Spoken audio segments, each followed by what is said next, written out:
জঙ্গলের ভেতরে একটা গাছ আছে, যে গাছটা কেবলার দিকে রুকু করে আছে। এই তো কিছুদিন পরে তুমি সৌদি আরব যাবা, তারপর ওইখান থেকে দুবাই, এরপর দুবাই থেকে এসে বিয়া করবা। হাত দেখে সব বলে ফেলে, আর বলে যে হাতের রেখায় নাকি ভাগ্য লেখা থাকে। এই কথা কি হাসা না মিছা? বিশ্বনবী বিপদে পড়লে আল্লাহর কাছে রব দিয়ে দোয়া করতেন আর পড়তেন। সাহাবারা বলতেন বিশ্বনবীকে সব সময় যেই দোয়াটা সবচেয়ে বেশি পড়তে দেখতাম ওই দোয়াটা হতো রব। আমরা বিপদে পড়লে আমাদেরকে সাহায্য করে কে? হতাশ হওয়া যাবে না, নিরাশ হওয়া যাবে না। বিশ্বনবীর খাদেমের নাম ছিল সাইয়েদনা আনাস। বিশ্বনবীর খেদমত করত, সুবহানাল্লাহ পড়েন। ছোট্ট ওনার আম্মা উম্মে সুলাইম এসে বললেন, ইয়া রাসূলুল্লাহ খুয়াইদিমুকা আনাস, আমার এই ছোট্ট ছেলে আনাস আপনার খাদেম বানাই দিলাম। বিশ্বনবী বললেন, এই ছোট্ট ছেলে নিয়ে আমি কি করব?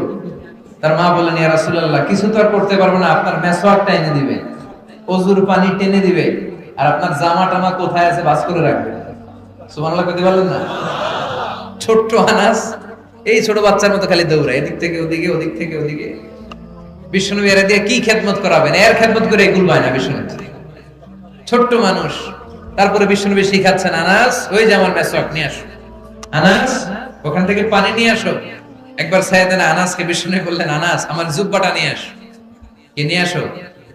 জুব্বা নিয়ে আসো। তো সাইয়েদনা আনাস তখন খুব ছোট, তিনি জুব্বা আনতে যেয়ে দেখলেন মদিনার রাস্তায় মদিনার বাচ্চারা কুতকুত খেলে।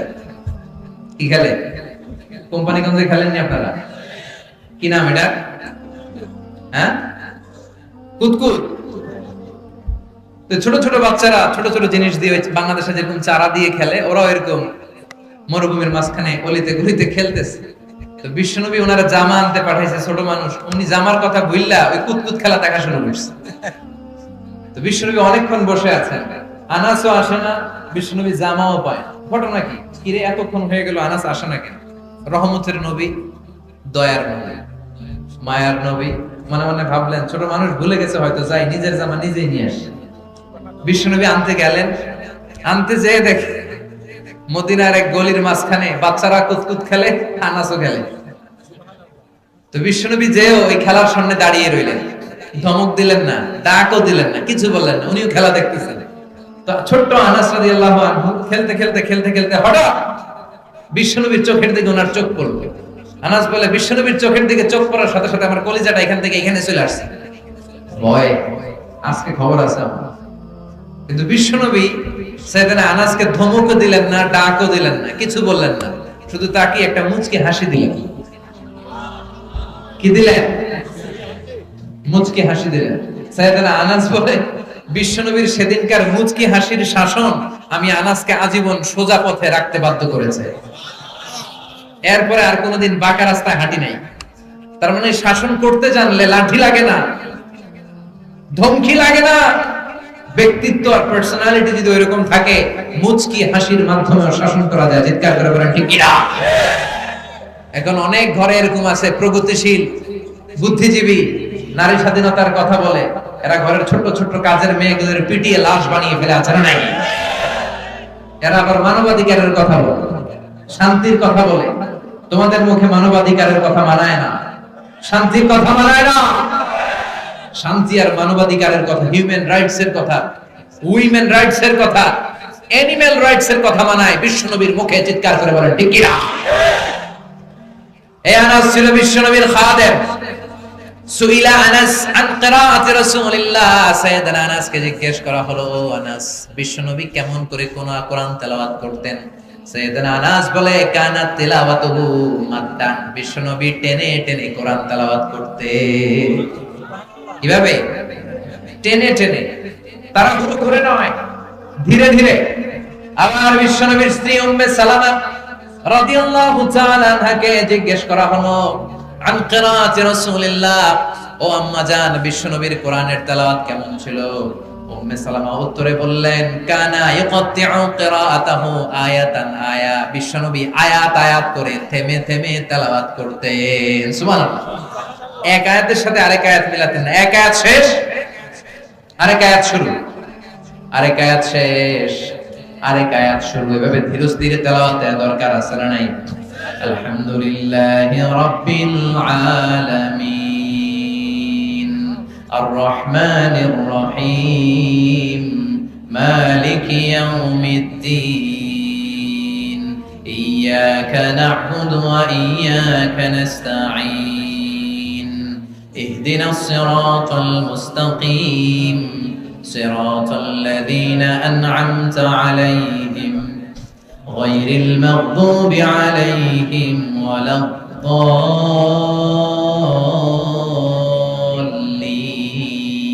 পড়েন আমিন। একটা আয়াত শেষ তো আরেকটা ধরতেন, আরেকটা আয়াত শেষ আরেকটা ধরতেন, তাড়াহুড়ো করতেন না, টেনে টেনে পড়তেন। একটা আয়াত শেষ হলে আরেকটা আয়াত পড়তেন। সুবহানাল্লাহ পড়েন। তার মানে আল্লাহ বললেন ওয়ারাতিলিল কুরআনা তারতিলা। ও নবী, দ্বিতীয় প্রশিক্ষণ, তাহাজ্জুদের যায় নামাজে যখন আপনি তেলাওয়াত করবেন, তাড়াহুড়ো করবেন না, ধীরস্থির ভাবে পড়বেন। ঠিক কি না? ধীরস্থির ভাবে কোরআন তেলাওয়াত করতে হবে। আর আমাদের বাংলাদেশের তারাবির কি অবস্থা? তাড়াহুড়ো করে পড়া যাবে। আমাদের তারাবির নামাজে কখন যে জান্নাতের আয়াত গেল, কখন জাহান্নামের আয়াত গেল, জাপানের বুলেট ট্রেনও ফেল। ওই হাবিব সাহেবদের কাছে চিৎকার করে বলেন ঠিক কি না? এরপর আল্লাহ বললেন ইন্না সানুলকি আলাইকা কওলান সাকিলা। ও নবী, অচিরেই ভারী অনেক ওজনওয়ালা একটা বাণী আপনার উপর আমি নাজিল করে দেব। সুবহানাল্লাহ। কওলান সাকিলা, কোরআন কিন্তু অনেক ভারী একটা বাণী।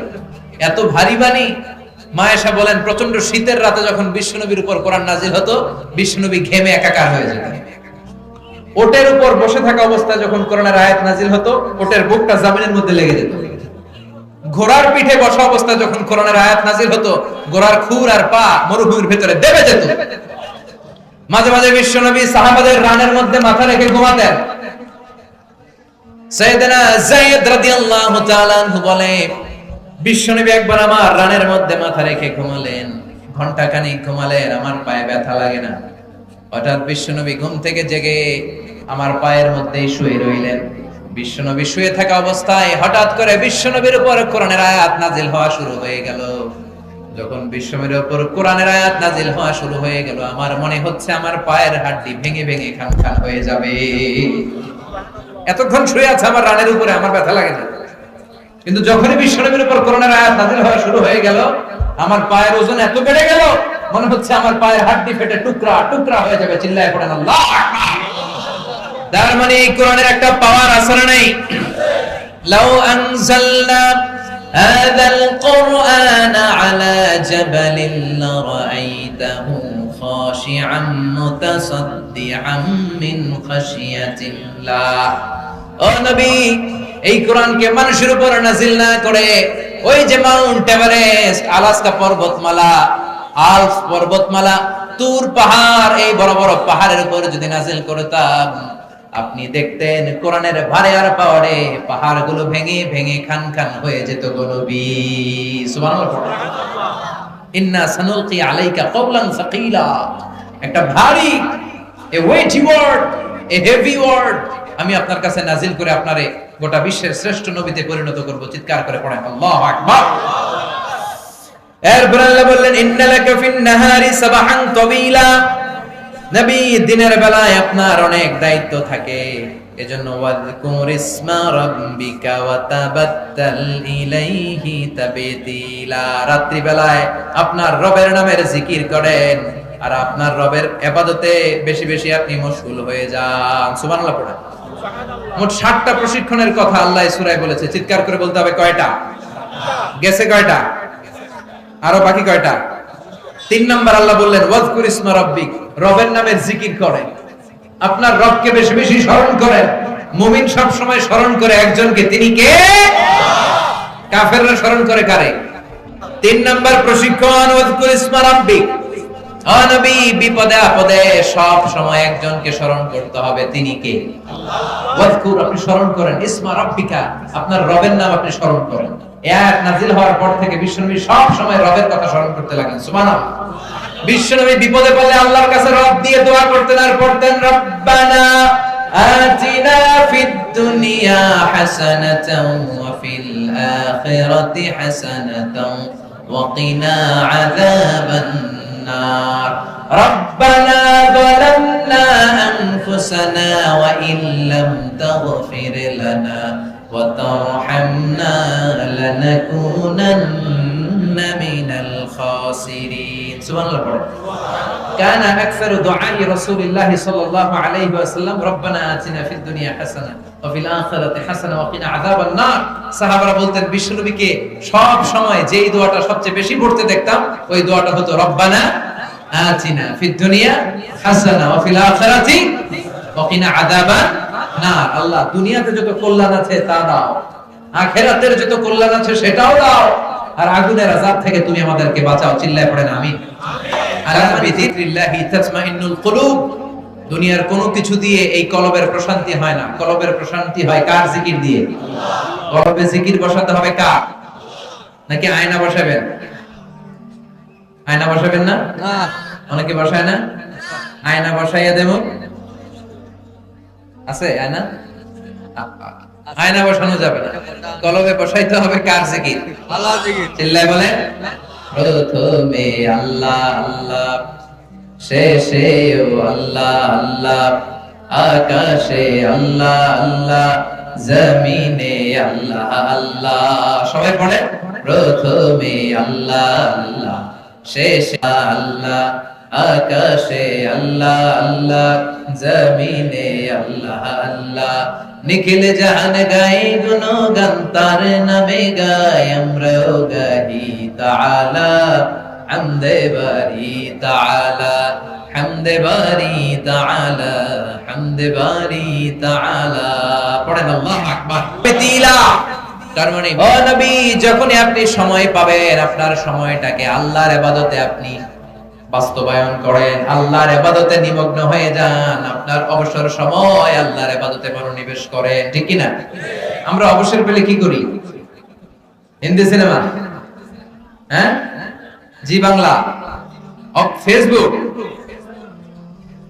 বিশ্বনবীকে আল্লাহ বললেন নবী ওয়া তাবাত্তাল ইলাইহি তাবতিলা আপনার 4 নাম্বার প্রশিক্ষণ হচ্ছে অবসর পেলেই আপনি ইবাদত করবেন কার আল্লাহ বিশ্বনবী আল্লাহর কাছে দোয়া করতেন আল্লাহুম্মা আইন্না আলা যিকরিকা ওয়া শুকরিকা ওয়া হুসনি ইবাদাতিকা হে আল্লাহ আমি যেন বেশি বেশি আপনার জিকির করতে পারি আমি যেন বেশি বেশি আপনার শুকরিয়া করতে পারি আর যেন বেশি বেশি আপনার ইবাদত করতে পারি চিল্লায় এখন ঠিক কি না যারা সব সময় আল্লাহর ইবাদতে মশগুল থাকে এদেরকে আরবিতে বলে আল বাতুল কি বলে এই আল বাতুল থেকে আল্লাহ বললেন ওয়া তাবাত্তাল ইলাইহি তাবতিলা এজন্য মারিয়াম আলাইহা সালামের একটা উপাধি ছিল মারিয়াম আল বাতুল সুবহানাল্লাহ কইবেন না ওয়া তাবাত্তাল ইলাইহি তাবতিলা অবসর সময়ে ইবাদত করার মধ্য দিয়ে নিজের আধ্যাত্মিকতাকে বাড়ান আধ্যাত্মিকতা বাড়ানোর দরকার আছে না নাই অনেকে আধ্যাত্মিকতাকে স্বীকার করতে চায় আপনি যদি ইসলামী শরীয়তকে 3 ভাগ করেন এর এক ভাগ হবে আধ্যাত্মিকতা সুবহানাল্লাহ আমাদের শরীয়ত ঈমান মানে বিশ্বাস ঈমান মানে আর ইসলাম মানে কর্মসূচি ইসলাম মানে আর ইহসান মানে আধ্যাত্মিকতা ইহসান মানে ঈমান মানে বিশ্বাস আল্লাহর উপরে বিশ্বাস আখিরাতে বিশ্বাস নবীর উপরে বিশ্বাস কিতাবের উপরে বিশ্বাস ভাগ্যের উপরে বিশ্বাস আর ইসলাম মানে কর্মসূচি ইসলাম মানে নামাজ ইসলাম মানে রোজা ইসলাম মানে যাকাত আর ইহসান মানে হলো আধ্যাত্মিকতা সুবহানাল্লাহ পড়ে সাইয়েদনা জিবরাইল বিশ্বনবীকে জিজ্ঞেস করলেন মাল ইহসান ইয়া রাসূলুল্লাহ হে আল্লাহর রাসূল ইহসান কি বিশ্বনবী বললেন আন তা'বুদাল্লাহা কাআন্নাকা তারাহু ফাইন লাম তাকুন তারাহু ফাইন্নাহু ইয়ারাক বিশ্বনবী বললেন জিবরাইল ইহসান হচ্ছে এমন জিনিস তুমি এমন ভাবে ইবাদত করতে হবে যেন তুমি আল্লাহকে দেখছো এটাকে আধ্যাত্মিকতার ভাষায় বলা হয় মুশাহাদা এটারে কি বলে এটা ভাবাটা অনেক কঠিন এটা নবীদের পক্ষে সম্ভব সিদ্দিকীনদের পক্ষে সম্ভব এটা যদি ভাবতে কষ্ট লাগে অন্তত ইবাদতের সময় এতটুকু ভাবতে হবে যে আল্লাহ আমাকে দেখছে এটাকে বলে মুরাকাবা এটা কি বলে তাহলে একটা হলো মুশাহাদা আর একটা হলো মুরাকাবা মুমিনকে এটা বিশ্বাস করতেই হবে যে Allah is watching me Allah is observing me পৃথিবীর কেউ দেখে না কিন্তু দেখে কে রাতের অন্ধকারে দরজা বন্ধ করে লাইট বন্ধ করে জানালা বন্ধ করে মোবাইল বন্ধ করে পাপ কাজ করছেন পৃথিবীর কেউ দেখে নাই চিল্লায় বলেন তো দেখেছে কে এটার নাম হচ্ছে ইহসান এজন্য আল্লাহ বিশ্বনবীর ইহসান শিক্ষা দিলেন এরপর আল্লাহ বললেন রব্বুল মাশরিকি ওয়াল মাগরিবি লা ইলাহা ইল্লা হুয়া ফাত্তাখিযহু ওয়াকিলা আমি হলাম এমন রব আমি পূর্ব আকাশের মালিক, পশ্চিম আকাশের মালিক, গোটা বিশ্বের মালিক কে? আরো জোরে বলেন, গোটা বিশ্বের মালিক কে? গোটা বিশ্বের সবকিছু জিকির করে কার? সেজদা করে কার? অস্ট্রেলিয়ার সিডনিতে একটা জঙ্গল আছে। এই জঙ্গলের ভেতরে একটা গাছ আছে, যে গাছটা টু দ্য ডাইরেকশন অফ কেবলা, কেবলার দিকে রুকু করে আছে। আরেকটা গাছ আছে যেটা টু দ্য ডাইরেকশন অফ কাবা, কাবার দিকে মানুষের মতো সেজদায় লুটিয়ে পড়ে আছে। মানুষ নাকি গাছ? তার মানে গোটা বিশ্বের মানুষ যদি আল্লাহর সেজদা নাও দেয়, পৃথিবীর গাছগুলোরে আল্লাহ সেজদা দেয় কি দেয় না? পৃথিবীর পাখিগুলো, মৎস্যকুল, পক্ষীকুল আল্লাহর সেজদা করে কি করে না? এজন্য আল্লাহ বললেন, রব্বুল মাশরিকি ওয়াল মাগরিবি লা ইলাহা ইল্লাহু, আমি পূর্ব দিকের মালিক, পশ্চিম দিকের মালিক, লা ইলাহা ইল্লাহু, আমি ছাড়া কোনো ইলাহ নাই, ফাত্তাখিযহু ওয়াকিলা। এজন্য নবী, আমি ছাড়া যেহেতু কোনো ইলাহ নাই, আপনি আমাকেই অভিভাবক হিসেবে গ্রহণ করেন। কার কথা? তার মানে 5 নাম্বার প্রশিক্ষণ হচ্ছে দুনিয়ার সবকিছুর দিকে মুখাপেক্ষিতা ছেড়ে দিয়ে মুখাপেক্ষী হতে হবে একজনের দিকে। তিনি কে? আমরা বিপদে পড়লে আমাদেরকে সাহায্য করে কে? বদরের প্রান্তরে আমাদের জন্য সাহায্য পাঠিয়েছে কে? উহুদের ময়দানে সাহায্য পাঠিয়েছে কে? হুনাইনের ময়দানে সাহায্য পাঠিয়েছে কে? বিশ্বনবীকে মক্কা বিজয় দান করেছে কে? এখনো মুসলমান যে গোটা বিশ্বে নির্যাতিত, আমাদেরকে সাহায্য করতে পারেন একজন, চিৎকার করে বলেন তিনি কে? তার মানে 5 নম্বরে আল্লাহ বললেন, ফাত্তাখিযহু ওয়াকিলা, পৃথিবীর কোন শক্তির কাছে হাত পেত না। ফাত্তাখিযহু ওয়াকিলা, আল্লাহরে ওয়াকিল হিসেবে গ্রহণ করো।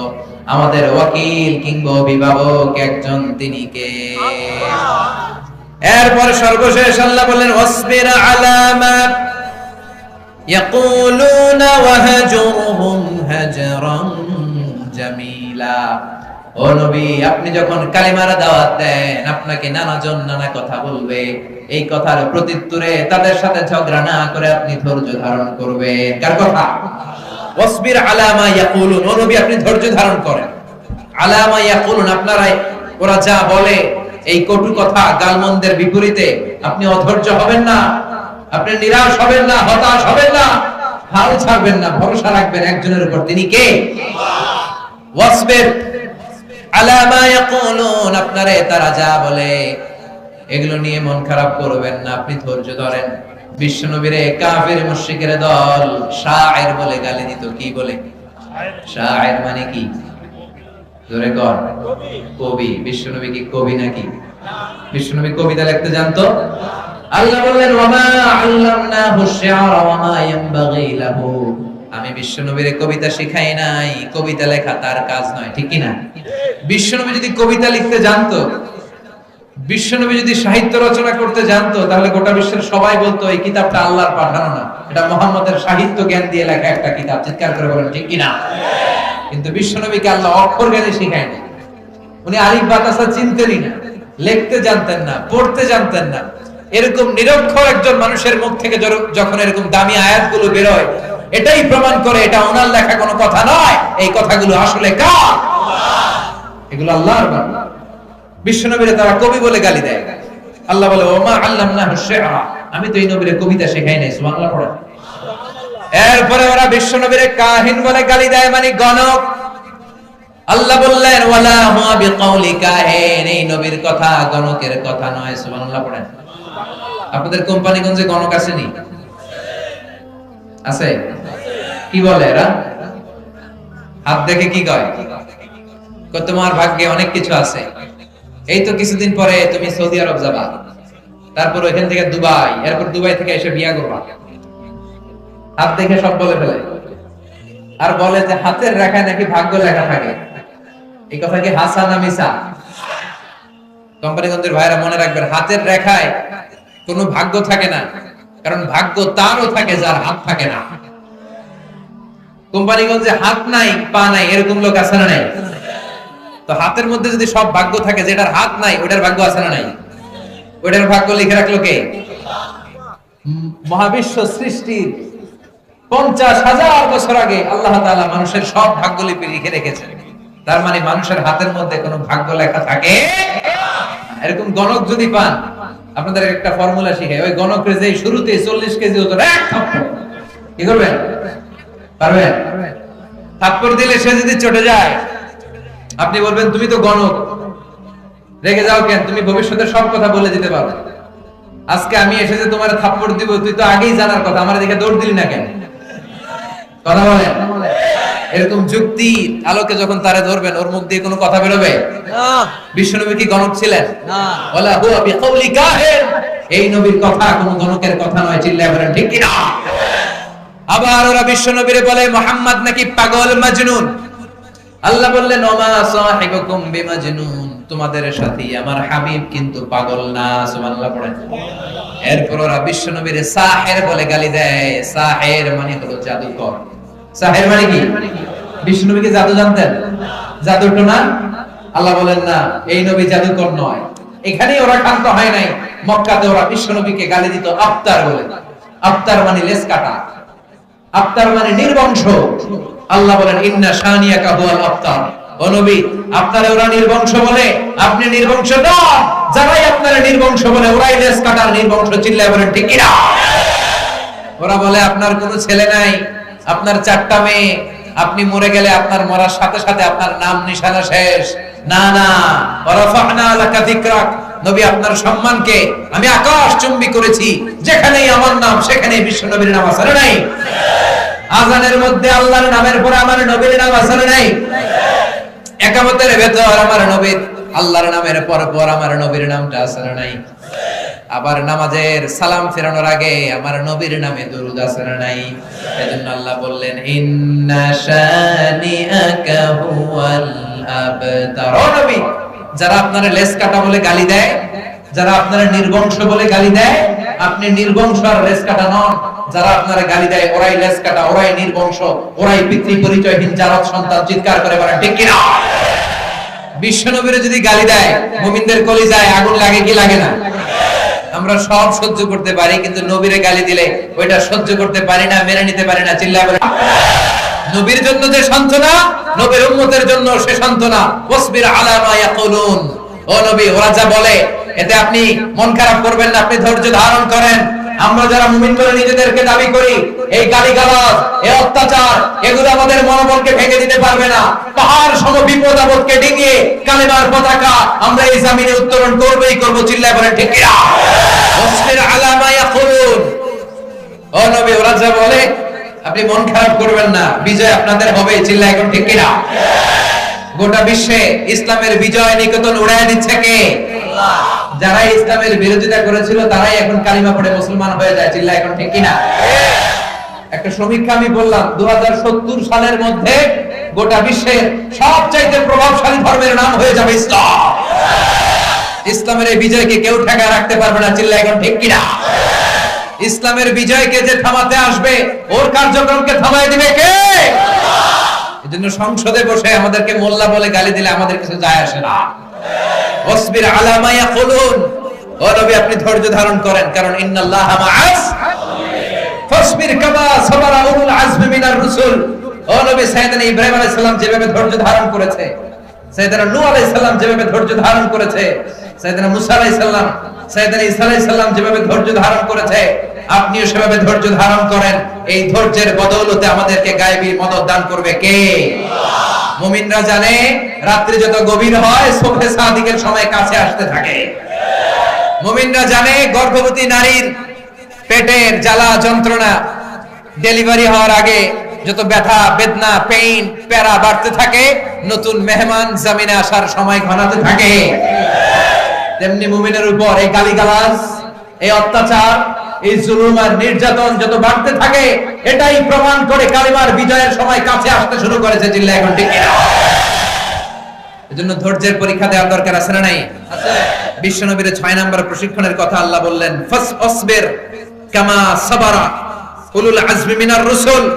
এতে বিশ্বনবীকে আল্লাহ বললেন ওয়াসবির আলা মা ইয়াকুলুন, ওরা যা বলে নবী আপনি ধৈর্যহারা হবেন না, আপনি ধৈর্য ধারণ করেন, কারণ ইন্নাল্লাহা মাআস সাবিরিন। ও নবী আমি ধৈর্যশীলদের সাথে আছি। ওয়াস্তাঈনু বিস-সাবরি ওয়াস-সালাহ। ও নবী আপনি তাহাজ্জুদের যায় নামাজে দাঁড়িয়ে যান আর ধৈর্য দিয়ে আমার কাছে সাহায্য চান। নামাজ আর ধৈর্য দুইটার সমন্বয়ে যারা আমার কাছে সাহায্য চায় তাদেরকে আমি সাহায্য দিয়ে বিজয়ী করে দেই। আমাদের মধ্যে যেটা সবচেয়ে বেশি ঘাটতি ধৈর্যই নেই। কথা কন ধৈর্য। বিষ্ণু আল্লাহর কাছে দোয়া করতেন, আল্লাহুম্মা জাআলনি সাবুরা, আল্লাহ আপনি আমারে ধৈর্যশীল বানান। আর আল্লাহর ওয়াদা ইন্নাল্লাহা মা'আস সাবিরিন, আল্লাহ ধৈর্যশীলদের সাথে আছে। ইন্নামাস সাবরু ইনদা সাদামাতিল উলা, বিপদের প্রথম ধাক্কায় যে ধৈর্য ধারণ করতে পারে সেই ধৈর্যশীল। আমরা বিপদের প্রথম ধাক্কায় উল্টায় যাই, আছে না নাই? হায় হায় কি হবে রে, উল্টায় গেল রে, সব পাল্টায় গেল রে। না, এই সবগুলো আবার পাল্টায় দিতে পারে কে? জমিনে যারা জুলুম করে তাদের জন্য আকাশ থেকে কোনো সাহায্য আসে না। জমিনে যারা মাজলুম, যাদের রক্ত জমিনে ভিজে, তাদের জন্য সাহায্য পাঠায় কে? এজন্য আল্লাহ বললেন ওয়াসবির আলা মা ইয়াকুলুন, ওরা আপনারা যাই বলুক না কেন আপনি ধৈর্য হারা হবেন না। ওয়াহজুরহুম হাজরান জামিলা, আর আপনি তাদেরকে খুব সচেতন ভাবে পরিত্যাগ করেন। তারা আপনাকে পায়ে পাড়া দিয়ে ঝগড়া করতে আসবে, কিন্তু ওই ঝগড়ায় আপনি জড়ায়া যাবেন না। কার কথা? ওয়াহজুরহুম হাজরান জামিলা, ওরা আপনারা নানা ভাবে ছলে বলে কৌশলে ফোন দিয়েটে এই ঝগড়ার ময়দানে নামাতে যাবে, কিন্তু এই কথাগুলো শোনার সময় আমাদের নাই। ওদেরকে সময় দেওয়ার টাইম আমাদের নাই। আমাদের ভিশন এই কালেমার পতাকা বাংলার জমিনে উড়বে, এটার জন্য যত স্যাক্রিফাইস, যত কাজ, যত কর্মকৌশল, যত স্ট্র্যাটেজি নেওয়া দরকার এটা আমরা নেবই। ওইদিকে ভ্রুক্ষেপ করার আর তাকানোর সময় মুমিনদের নাই। চিৎকার করে বলেন ঠিক কিনা? ওয়াহজুরহুম হাজরান জামিলা, ও নবী ওদেরকে আপনি এড়িয়ে চলেন, ভদ্রভাবে এড়িয়ে চলেন। ওয়াইদা খাতাবাহুমুল জাহিলুনা ক্বালু সালামা, ও নবী মূর্খরা জাহেলরা যখন আপনার সাথে তর্কে জড়াতে যাবে, মুমিন বান্দাদের সাথে জাহেলরা যখন তর্কে জড়াতে চাইবে, মুমিন বান্দারা ওদেরকে সালাম দিয়ে কেটে পড়ে। ঠিক কি না? ওদের সাথে ঝগড়ায় জড়ানো যাবে না, ওদের এই গালি গালাজে মন খারাপ করা যাবে না, হতাশ হওয়া যাবে না, নিরাশ হওয়া যাবে না, হাল ছেড়ে দেওয়া যাবে না। ভরসা রাখতে হবে একজনের উপর। চিৎকার করে বলেন তিনি কে? আল্লাহ। মুমিন কখনো আশাহত হতে পারে? এজন্য এই সূরার মধ্য দিয়ে আল্লাহ তাআলা বিশ্বনবীকে বিশাল এক মিশনের জন্য প্রস্তুত করছেন। এই বিশ্বনবী যেভাবে বিশ্বনবীর উপর অর্পিত বিশাল মিশনের জন্য নিজেকে প্রস্তুত করলেন, ঈমানদার যারা আমরা নিজেদেরকে দাবি করি, আমরাও এই প্রশিক্ষণ, এই ট্রেনিং গুলো নিয়ে নিজেদেরকে প্রশিক্ষিত করার দরকার আছে না নাই? তাহাজ্জুদের অভ্যাস করতে রাজি আছেন তো? শেষ রাতে কাঁথাটাকে ছেড়ে দিয়ে, কম্বলটাকে ছেড়ে ফেলে দিয়ে, ঠান্ডা পানি দিয়ে ওযু করে রবের দরবারে দুইটা সেজদা দেয়া যাবে? চোখের পানি একটু ছাড়া যাবে? আল্লাহরে ডাকা যাবে? আল্লাহ তুমি আমাদের সবাইকে কবুল করে নাও। বিশ্বনবী যেভাবে মিশনের জন্য নিজেকে প্রস্তুত করেছে, আমরাও যেন আমাদের মিশনের জন্য নিজেদেরকে প্রস্তুত রাখতে পারি। তুমি তৌফিক দাও।